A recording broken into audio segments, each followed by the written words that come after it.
Hello student, तो ये हमारा वेक्टर एनालिसिस का लेक्चर नंबर 7 है।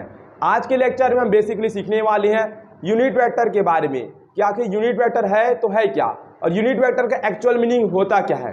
साथ ही साथ हम कार्टेशियन फॉर्म में वेक्टर को कैसे रिप्रेजेंट किया जाएगा इसके बारे में सीखने वाले हैं। वेक्टर का कार्टेशियन फॉर्म में कैसे रिजल्टेंट निकाला जाएगा इसके बारे में सीखने वाले हैं। यानी कि पूरा डिटेल्स आज यूनिट वेक्टर के बारे में होने वाला है और वेक्टर का कार्टेशियन फॉर्म के बारे में पढ़ने वाले हैं। इसके प्रीवियस क्लास में हम यूनिट वेक्टर के बारे में थोड़ा सा हम इंट्रोडक्शन का फील लिए थे।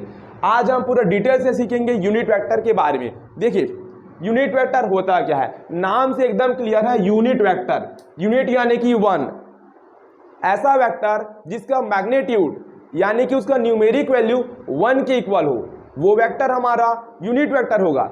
यूनिट वेक्टर का काम सिर्फ इतना होता है कि वो डायरेक्शन देता है। यूनिट वेक्टर किसी भी वेक्टर को डायरेक्शन देने का काम करता है। बात किया जाए यूनिट वेक्टर का, क्या कोई यूनिट होता है? यूनिट वेक्टर अपने आप में डायमेंशनलेस क्वांटिटी होती है, यानी कि यूनिट वेक्टर का कोई भी यूनिट नहीं होता। एक फॉर्म में आपको बता दूं तो हम यूनिट वेक्टर का फॉर्मूला पिछले क्लास में कुछ इस प्रकार से हम स्टडी किए थे, देख सकती हैं। हम यूनिट वेक्टर को कैप लगा के रिप्रेजेंट करते थे। हम बात कर रहे हैं यूनिट वेक्टर का कोई भी यूनिट नहीं होता।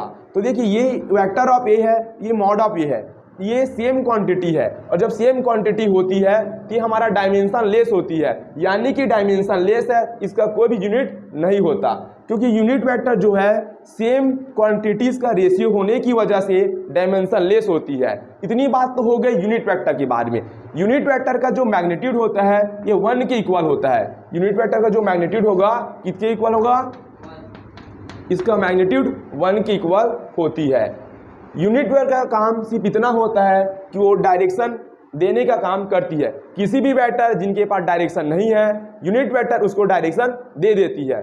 ठीक है, मान लेते हमारे पास a equal to mod of A है, a equal to mod of A है, यानी कि ये मैग्नीट्यूड है। क्या ये अभी a बोलना चाहता है मुझे तुम किसी भी तरह से वेक्टर क्वांटिटी बना दो। अभी दोनों इक्वल है, ये भी a भी a न्यूमेरिक वैल्यू को रिप्रेजेंट करता है। a बोलता है मुझे किसी भी तरह से तुम वेक्टर क्वांटिटी बना दो।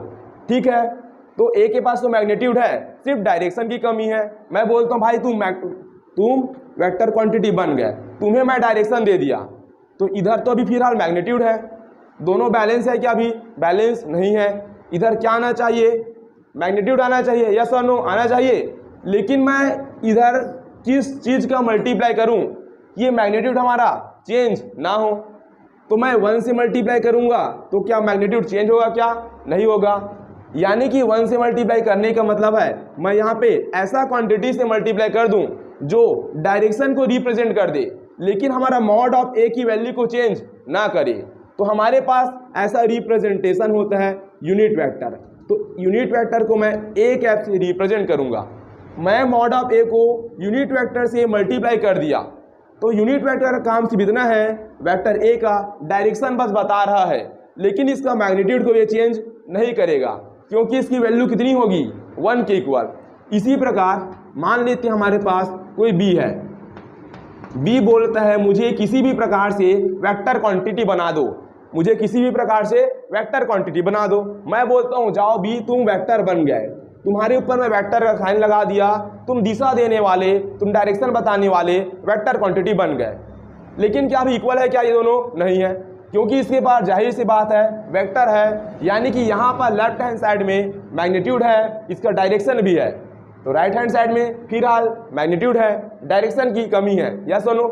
लेकिन राइट साइड में मुझे ऐसे नंबर से मल्टीप्लाई करने हैं जो डायरेक्शन बस बता दे, लेकिन हमारा जो एक्चुअल में मॉड ऑफ बी है इस मैग्नीट्यूड को चेंज ना करे।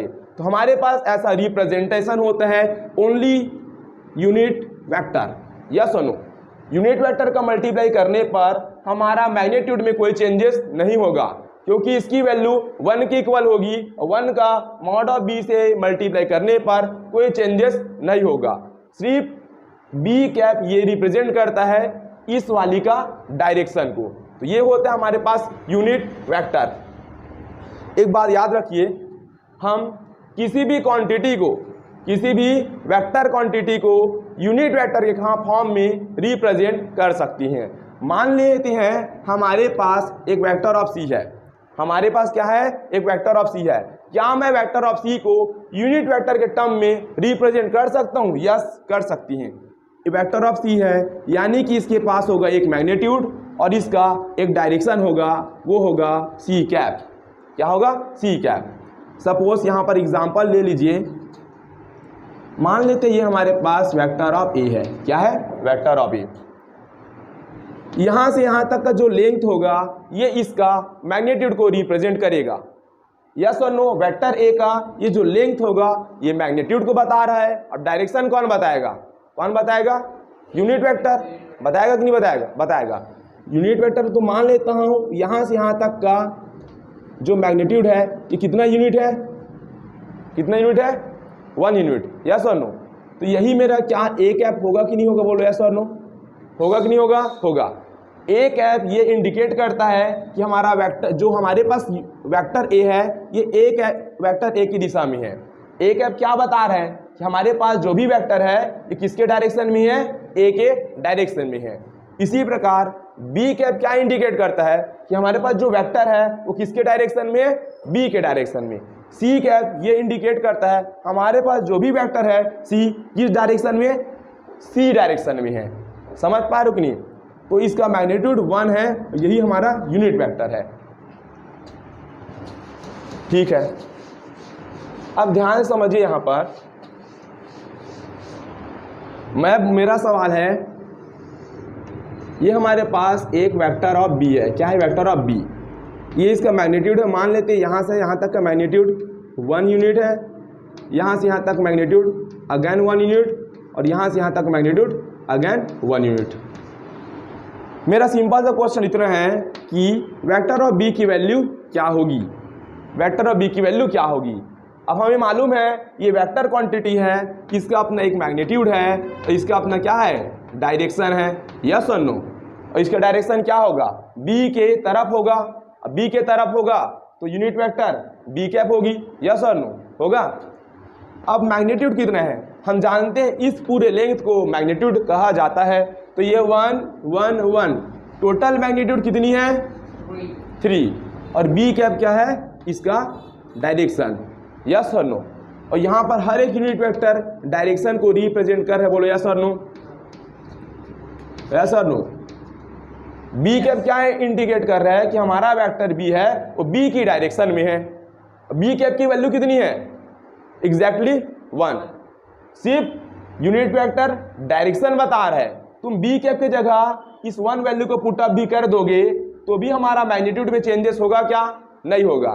तो सिर्फ यूनिट वेक्टर का काम डायरेक्शन बताना होता है। मैग्नीट्यूड इसलिए उनका 1 रखा जाता है ताकि हमारा ओरिजिनल मैग्नीट्यूड में कोई चेंजेस ना हो। समझ पाए? और हमें एक डायरेक्शन भी मिल गया। कोई दिक्कत वाली बात है क्या? तो तुम दुनिया के किसी भी वेक्टर को यूनिट वेक्टर के फॉर्म में रिप्रेजेंट कर सकते हो। तुम्हें दे दिया जाएगा वेक्टर ऑफ ई को यूनिट वेक्टर के फॉर्म में रिप्रेजेंट कीजिए, आराम से कर सकते हैं। यस और नो? कर सकते हैं। वेक्टर ई है, इसका अपना खुद का मैग्नीट्यूड है, ये मैग्नीट्यूड ई है। इसमें ऐसे नंबर से मल्टीप्लाई कर देने हैं जो हमें सिर्फ इसका डायरेक्शन बता दे। इसका डायरेक्शन कौन बताएगा? ई कैप डायरेक्शन बता देगा। और ई कैप की वैल्यू 1 होगी जो इसका ओरिजिनल मैग्नीट्यूड को बिल्कुल भी चेंज नहीं करेगा। किसी भी वेक्टर, तुम्हारे पास डी वेक्टर हो, ई वेक्टर हो, एफ वेक्टर हो, तुम किसी भी वेक्टर को यूनिट वेक्टर के फॉर्म में रिप्रेजेंट कर सकते हो। बस वेक्टर है तो मैग्नीट्यूड होगा और उसका एक फिक्स डायरेक्शन होगा।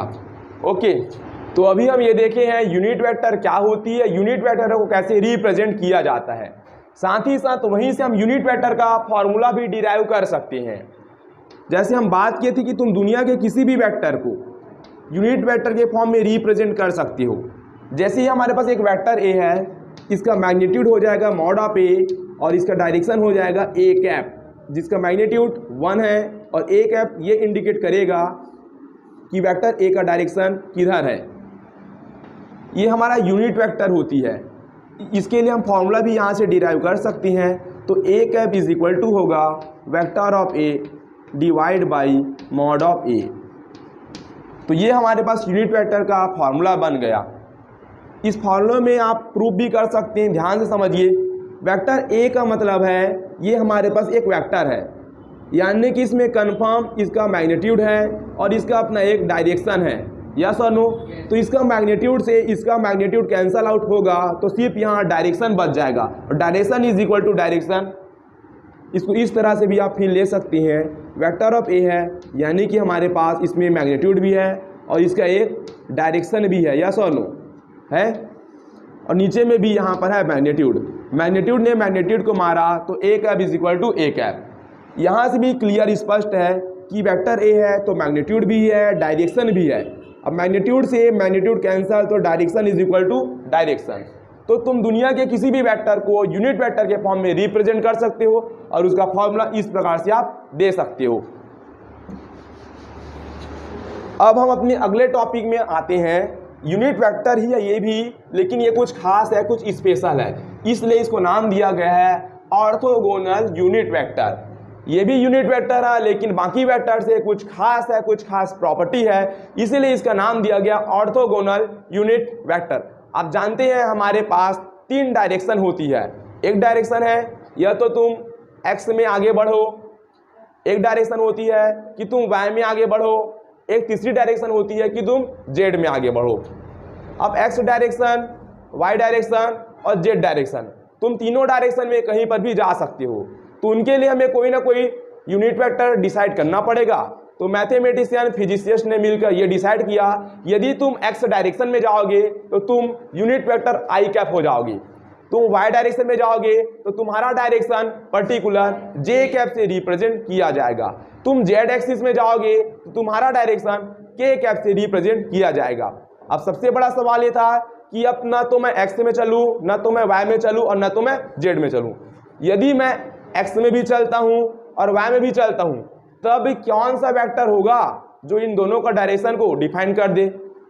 मैं वाई में चलूंगा, मैं जेड में चलूंगा, तब कौन सा यूनिट वेक्टर है जो मेरा डायरेक्शन को बता देगा। तो हमारे पास 3 ही डायरेक्शन होते हैं, आई कैप, जे कैप, जेड कैप। अगर बात रही तुम एक्स में चलो और तुम वाई में चलो तो कोई दिक्कत वाली बात नहीं है। एक्स में चल रहे हो तो उसके लिए डायरेक्शन है आई कैप, वाई में चल रहे हो तो उसके लिए डायरेक्शन है जे कैप, यानी कि तुम आई कैप और जे कैप दोनों डायरेक्शन में चल रहे हो, यस और नो।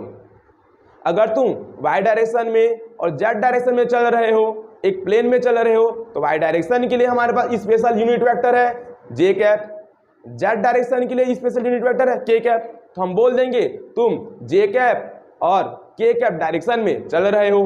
बात रही एक पंछी जो उड़ती है तीनों डायरेक्शन में, एक्स में भी उड़ती है, वाई में भी चलती है, जेड में भी चलती है, यानी कि 3D में। तो 3D में चल रहे हैं, उसके लिए भी हमारे पास है आई कैप, जे कैप, के कैप, तुम तीनों डायरेक्शन को फॉलो कर रहे हो, ऐसा हम बोलेंगे। तो particular fix 3 orthogonal unit vector होती है, आई कैप, जे कैप, के कैप।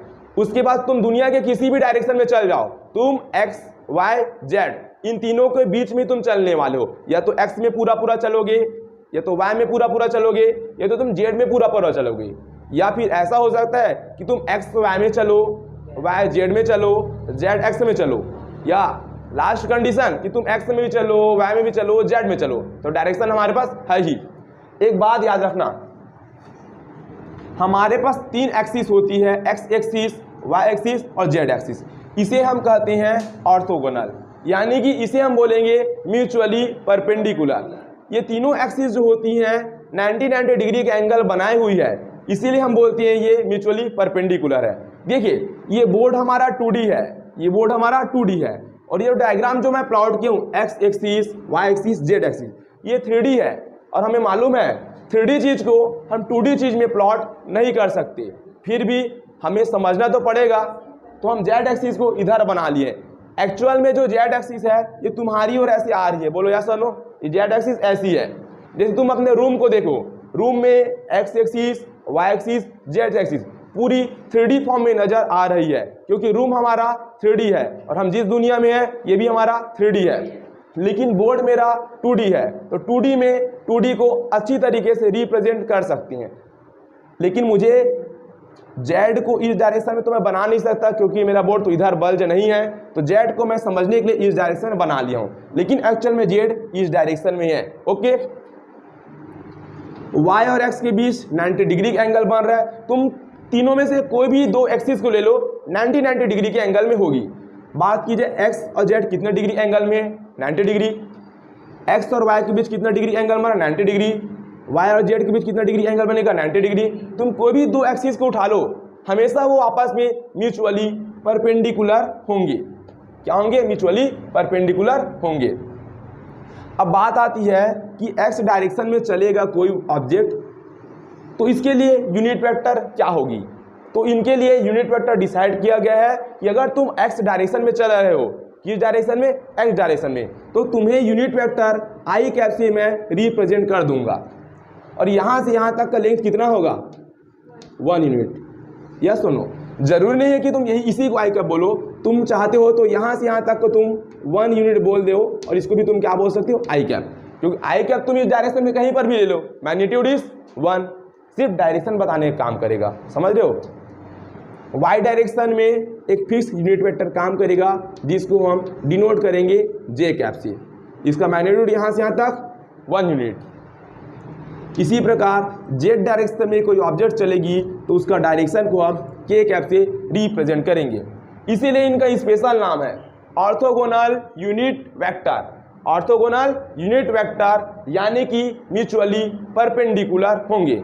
जैसे हमारे पास वेक्टर ए है, अब वेक्टर ए का कोई स्पेशल तो टर्म नहीं डिनोट करने का तो ए कैप लिख देंगे, वेक्टर बी है तो बी कैप, वेक्टर सी है तो उसका यूनिट वेक्टर सी कैप। लेकिन 3 डायरेक्शन है, एक्स है तो एक्स कैप नहीं लिखेंगे, वाई डायरेक्शन है तो वाई कैप नहीं लिखेंगे, जेड डायरेक्शन है तो जेड कैप नहीं लिखेंगे। फिक्स है, 3 डायरेक्शन का यूनिट वेक्टर एकदम फिक्स है कि एक्स आया तो आई कैप बोलो, वाई आया तो जे कैप बोलो और जेड आया तो के कैप बोलो। बाकी के लिए तुम कुछ भी बोलो, सी आया तो सी कैप बोलो, जेड आया तो जेड कैप यूनिट वेक्टर बोल दो। लेकिन एक्स वाई जेड आया तो ऐसा नहीं कि एक्स के लिए मैं एक्स कैप बोलूँ, ऐसा इस्तेमाल नहीं करेंगे। एक्स के लिए फिक्स यूनिट वेक्टर है आई कैप, ठीक है। तो यदि कोई भी ऑब्जेक्ट पॉजिटिव एक्स डायरेक्शन में आगे बढ़ेगी, कोई भी ऑब्जेक्ट कहाँ पर पॉजिटिव एक्स डायरेक्शन में आगे बढ़ेगी तो उसे मैं आई कैप से रिप्रेजेंट करूंगा, unit vector in positive x direction. Yes और नो, आई कैप क्या है, पॉजिटिव एक्स डायरेक्शन में एक यूनिट वेक्टर है। यस और नो, जे कैप क्या है, पॉजिटिव वाई डायरेक्शन में यूनिट वेक्टर है। के कैप क्या है, पॉजिटिव जेड डायरेक्शन में यूनिट वेक्टर है। अब बात होती है ना तो मैं पॉजिटिव एक्स में चला, ना तो निगेटिव वाई में चला, तो ना तो निगेटिव ना तो पॉजिटिव जेड में चला। अब बात होती है यदि मैं निगेटिव एक्स में चलूँ तो क्या होगा, यानी कि मैं इधर ना चल के मैं इधर चलूँ तब मेरी डायरेक्शन क्या होगी, डायरेक्शन इज अपोजिट। अगर तुम एक्स के अपोजिट चलोगे तो तुम्हें क्या बोलोगे, माइनस आई कैप। माइनस आई कैप यानी कि तुम निगेटिव एक्स में चलने की कोशिश कर रहे हो। यस और नो, अगर तुम निगेटिव वाई में चलने की कोशिश कर रहे हो तो इसका डायरेक्शन तुम्हें देना पड़ेगा माइनस जे कैप। अगर तुम निगेटिव जेड एक्सिस में चलने की कोशिश कर रहे हो इसका डायरेक्शन देना पड़ेगा तुम्हें माइनस के कैप। यस और नो, अपोजिट, तुम अपोजिट तो तुम्हारा डायरेक्शन भी अपोजिट हो जाएगा। जेड इधर है पॉजिटिव जेड तो निगेटिव जेड के इधर बोर्ड के अंदर छेद करके जाना पड़ेगा निगेटिव जेड के लिए, ठीक है। तो ये था हमारे पास ऑर्थोगोनल यूनिट वेक्टर के बारे में। चलिए यहाँ पर एक सवाल है, वेक्टर ए जिनका मैग्नीट्यूड 3 यूनिट है, समझ पा रहे हो मैं बोलना क्या चाह रहा हूँ। हमारे पास एक वेक्टर है जिसका मैग्नीट्यूड 3 यूनिट है और जो वेक्टर ए है ये पॉजिटिव एक्स डायरेक्शन में काम कर रहा है, तो इनको वेक्टर के फॉर्म में कैसे रिप्रेजेंट करेंगे, सोचिए जरा। हम बात कर रहे हैं वेक्टर ऑफ ए की। हमारे पास एक वेक्टर ऑफ ए है, इसका मैग्नीट्यूड 3 यूनिट है और वेक्टर ए एक्स डायरेक्शन में काम कर रहा है, तो हम इसको कैसे रिप्रेजेंट करेंगे। वेक्टर ए में इसका मैग्नीट्यूड हो जाएगा 3 यूनिट। यस और नो, और वेक्टर ए कौन सी डायरेक्शन में है, पॉजिटिव एक्स डायरेक्शन में है। अब पॉजिटिव एक्स डायरेक्शन में है तो यूनिट वेक्टर मुझे आई कैप लेना पड़ेगा। यहाँ पर मैं लिख दूंगा आई कैप, समझ पा रहे हो। ऐसा नहीं लिखेंगे vector A is equal to 3 A cap, ये रॉन्ग हो जाएगा क्योंकि डायरेक्ट क्वेश्चन में ये बोला गया है कि वेक्टर ए हो तुम और तुम्हारा मैग्नीट्यूड 3 है और तुम एक्स डायरेक्शन में चल रहे हो पॉजिटिव वाली, तो मुझे आई कैप यूज करना पड़ेगा। ये कब के सिचुएशन में है, जब ना तो एक्स डायरेक्शन में है, ना तो वाई में है, ना तो जेड में। सिर्फ यहाँ पर इसका मतलब ये है कि हमारे पास एक वेक्टर ए है जिसका मैग्नीट्यूड 3 है और इसका डायरेक्शन ए कैप बता रहा है। ए कैप यानी कि ए की डायरेक्शन में चल रहा है, और यहाँ पर आई कैप में यानी कि वो एक्स के डायरेक्शन में चल रहा है, और ए कैप यानी कि ए के डायरेक्शन में चल रहा है। तो इस प्रकार से हम रिप्रेजेंट करेंगे। अगर तुम्हें बोलेगा कि तुम्हारे पास कोई यूनिट वेक्टर बी है जिसका मैग्नीट्यूड 5 यूनिट है और एक्स डायरेक्शन में न चल के तुम पॉजिटिव वाई डायरेक्शन में चल रहे हो, तो क्या होगा, यूनिट वेक्टर बी हो जाएगा, सॉरी वेक्टर ऑफ बी, इसका मैग्नीट्यूड हमारे पास है 5 यूनिट और ये पॉजिटिव वाई यानी कि इस डायरेक्शन में चल रही है और पॉजिटिव वाई में चल रही है, तो डायरेक्शन हम जे कैप से रिप्रेजेंट कर देंगे। समझ पा रहे हो। इसी प्रकार यदि तुम्हारे पास कोई वेक्टर ऑफ सी है जिसका मैग्नीट्यूड 5 यूनिट है और वो पॉजिटिव जेड डायरेक्शन में चल रही है, तो इस वेक्टर को हम कैसे रिप्रेजेंट कर देंगे। वेक्टर ऑफ सी, इसका अपना मैग्नीट्यूड है 5 यूनिट और क्वेश्चन में बोला गया कि भाई सी तुम जेड डायरेक्शन में चल के दिखा दो, तो जेड डायरेक्शन में चलोगे तो तुम्हें मैं के कैप से रिप्रेजेंट कर दूंगा और के कैप की वैल्यू यहाँ पर 1 होगी, तो इसका मैग्नीट्यूड 5 का 5 बना रहेगा, मैग्नीट्यूड में no changes, only K cap tell for direction of C, vector of C. इसी प्रकार मान लेते हैं हमारे पास एक वेक्टर ऑफ डी है, ये चल रही है 3 यूनिट। अब ये पॉजिटिव में ना चल के इसको चला देते हम लोग निगेटिव वाई एक्सिस में, कहाँ पर, निगेटिव वाई डायरेक्शन में। तो कैसे होगा, हमें मालूम है कि कोई भी वेक्टर को यूनिट वेक्टर के फॉर्म में रिप्रेजेंट करने का तरीका है, पहले तुम इसका मैग्नीट्यूड बता दो और इसका डायरेक्शन बता दो। तो इसका डायरेक्शन क्वेश्चन में दिया गया है कि वेक्टर डी तुम माइनस वाई डायरेक्शन में चल रहे हो, ये पॉजिटिव वाई है तो तुम इधर चल रहे हो, इधर है ना, तो ये जे कैप है तो ये हो जाएगा हमारा माइनस का जे कैप। तो यहाँ पर निगेटिव वाई डायरेक्शन है तो हम क्या देंगे, माइनस जे कैप, यस और नो। माइनस को हम सामने में लिख देंगे तो हो जाएगा -3 जे कैप। माइनस सिर्फ ये इंडिकेट करता है कि वेक्टर ऑफ डी का डायरेक्शन है वो अपोजिट है, जे का मतलब है पॉजिटिव वाई और माइनस आ गया तो निगेटिव वाई, तो ये हो जाता है orthogonal unit vector X Y Z direction में काम करेगा तब की सिचुएशन में है। यहाँ पर जो वेक्टर था, जो भी वेक्टर हम यहाँ पर लिए थे वो या तो पूरी पूरी एक्स में काम कर रही थी, या तो पूरी पूरी वाई में काम कर रही थी, या तो पूरी पूरी जेड में काम कर रही थी। यानी कि या तो मैं एक्स में चल रहा था, या तो मैं पूरा पूरा वाई में चल रहा था, या तो पूरा पूरा मैं जेड में चल रहा था। अब मैं एक्स में भी चलता हूँ और मैं वाई में भी चलता हूँ, तब क्या होगा, इस सिचुएशन में बात करते हैं। देखिए अब मैं यहाँ पर हूँ, मान चलो, तो यहाँ पर फिर से हम लिख देंगे वेक्टर ऑफ ए जिनका मैग्नीट्यूड 3 यूनिट है और ये पॉजिटिव एक्स डायरेक्शन में है। साथ ही साथ इस कंडीशन को आगे बढ़ाते हैं and -2 unit in negative Y direction, yes और नो।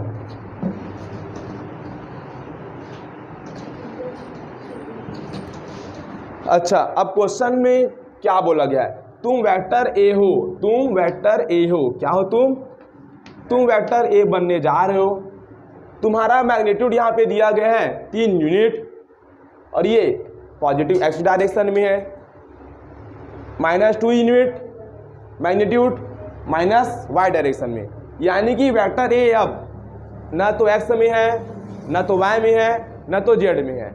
वेक्टर ए अब है पॉजिटिव एक्स में और निगेटिव वाई में, यानी कि ये हमारा पॉजिटिव एक्स है और ये हमारे पास निगेटिव वाई है। तो जो भी वेक्टर है अब पर्टिकुलर इस प्लेन में काम कर, इस प्लेन में x माइनस वाई डायरेक्शन में, ठीक है। तो कैसे रिप्रेजेंट करेंगे, वेक्टर a का मैग्नीट्यूड है हमारे पास 3 यूनिट, कौन सा डायरेक्शन में, पॉजिटिव x डायरेक्शन में, यानी कि ये हो जाएगा i कैप। साथ ही साथ वेक्टर ऑफ ए है, ये -2 यूनिट चल रही है, कहाँ पर? नेगेटिव है, नेगेटिव जे 2 यूनिट ले लो, इसको क्या ले लो? -2 यूनिट ले लो। सही है। कहाँ पर चलिए? -2 यूनिट चल रही है, कौन सी डायरेक्शन में? वाई डायरेक्शन में। कौन सी डायरेक्शन में? तो वाई डायरेक्शन में क्या लेंगे हम? -j cap.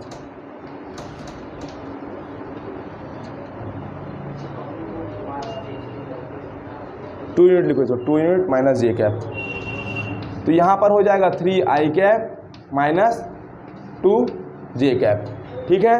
Vector A positive x direction में कितना यूनिट चली? 3 यूनिट। साथ ही से यही वेक्टर ए 2 यूनिट चली निगेटिव वाई डायरेक्शन में। समझ पा रहे हो? डायग्राम में प्लॉट कर सकते हैं इसको हम। तो देखिए,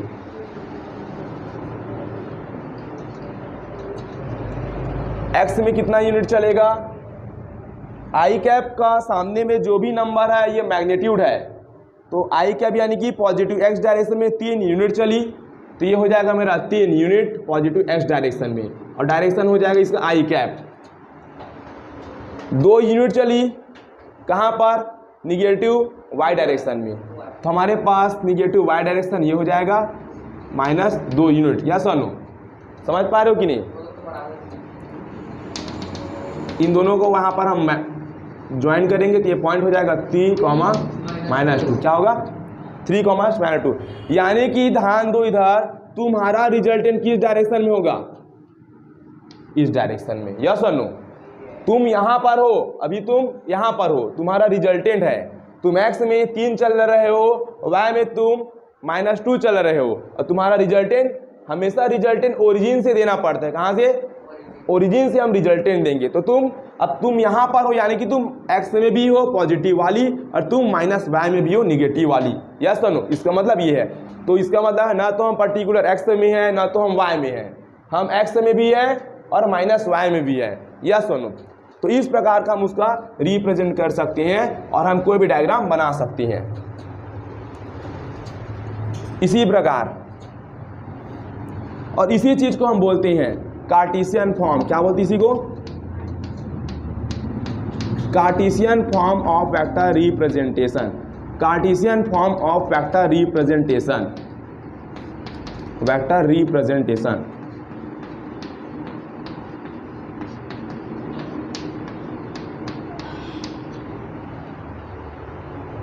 अगर हम आई कैप, जे कैप, के कैप इस टाइप का डायरेक्शन के फॉर्म में लिखते हैं तो इसे हम कहते हैं कार्टेशियन फॉर्म ऑफ वेक्टर का रिप्रेजेंटेशन। यहाँ पर हमारे पास एक वेक्टर ए था, इसको हम क्या आई कैप, जे कैप, के कैप यानी कि ऑर्थोगोनल यूनिट वेक्टर के फॉर्म में रिप्रेजेंट किए हैं। तो तुम किसी भी वेक्टर को ऑर्थोगोनल यूनिट वेक्टर के फॉर्म में रिप्रेजेंट करोगे तो इसे हम कहेंगे Cartesian form of vector representation. तो यदि तुम्हारे पास आई कैप, जे कैप, के कैप ये वर्ड यूज होता है तो समझ जाना वो वेक्टर का कौन सा फॉर्म होगा? कार्टेशियन फॉर्म होगा। जैसे कि यहाँ पर हमारे पास वेक्टर ए है और इसका डायरेक्शन हो जाएगा ए कैप और मैग्नीट्यूड हो जाएगा 3, तो क्या इसे हम कार्टेशियन फॉर्म बोलेंगे वेक्टर का? ये वेक्टर का सिंपल रिप्रेजेंटेशन है, नॉर्मल रिप्रेजेंटेशन, क्योंकि आई कैप, जे कैप, के कैप इसमें नहीं आया है। यदि तुम ऑर्थोगोनल यूनिट वेक्टर के फॉर्म में रिप्रेजेंटेशन कर रहे हो तो उसी रिप्रेजेंटेशन को कहेंगे वेक्टर का कार्टेशियन फॉर्म। समझ पाए? आई कैप, जे कैप, के कैप के फॉर्म में वेक्टर को रिप्रेजेंट कर दोगे तो वेक्टर का कौन सा फॉर्म होगा? वो कार्टेशियन फॉर्म होगा।